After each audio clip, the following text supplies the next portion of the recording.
I'm Morgan. Hi. I recently got a rent increase notice for an additional $180 a week, which works out to be about 10 grand a year. I tried to find a cheaper place and there just aren't any.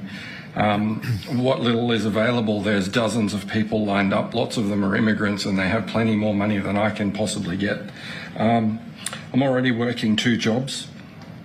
One more rent increase, and my family, my 1-year-old baby, we're facing homelessness and we've got nowhere to go. My family's already been forced out of Sydney for the same reasons. I want to know, is the government going to cut immigration to match housing availability, or are we just going to keep going until every regular working Australian is homeless?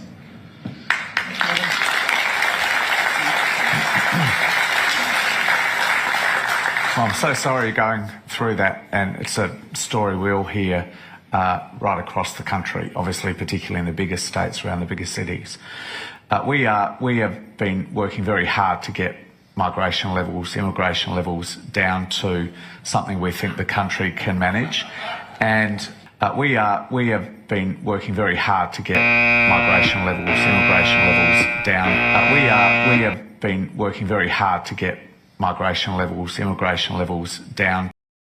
We're in the middle of the worst housing crisis the nation has ever seen. And this is Australia's Housing Minister, Clare O'Neil. He doesn't need a motion in the House of Representatives. He doesn't need a motion in the House of Representatives. Now, under Clare's watch, the percentage spent on rent is the highest on record.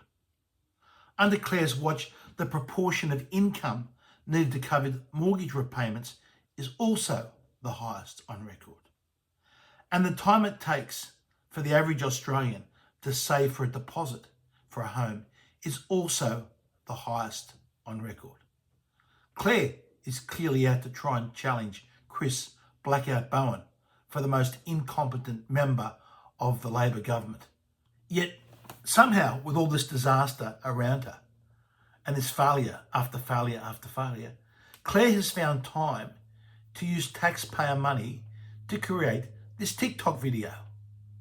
Here's just a little clip from it. I'll play the rest at the end. I will not be lectured about sexism and misogyny by this man. I will not. And he doesn't need a motion in the House of Representatives. He needs a mirror. Authorised by Clare O'Neil, Australian Labor Party, Oakley. Now, imagine wanting to try and, this close to an election, to remind voters that the Labor Party is associated with Julia Gillard. You have to question, what competency do these people have? The last thing that you would want to do if you were running Labor's election campaign is to remind voters of the disaster that Julia Gillard was as Prime Minister. And you'd want to disassociate yourself from everything that Julia Gillard does and did. And yet here we have these Labor ministers are all lip-syncing Julia Gillard.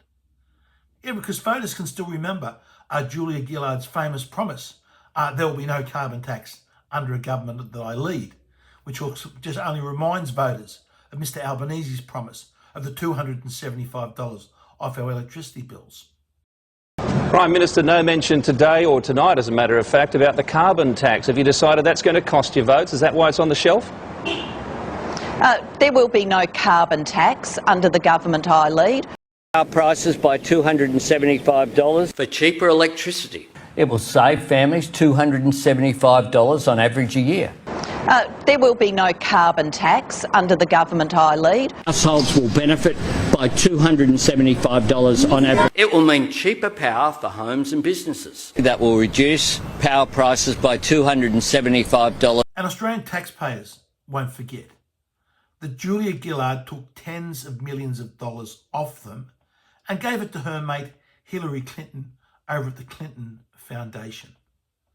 So if you're a coalition supporter, you want to play this video over and over again, because the more that voters are reminded of how Julia Gillard and how she's associated with the Labor Party, the less chance that Albanese has of forming a new government.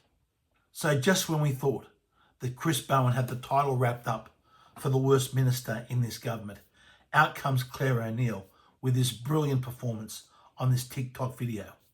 Have a look at this and remember, this is what your taxpayers' dollars are going to pay for. I will not be lectured about sexism and misogyny by this man. I will not.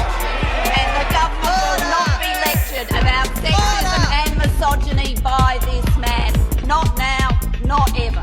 The Leader of the Opposition says that people who hold sexist views and who are misogynists are not appropriate for high office. Well, I hope the Leader of the Opposition has got a piece of paper and he is writing out his resignation. Because if he wants to know what misogyny looks like in modern Australia, he doesn't need a motion in the House of Representatives, he needs a mirror.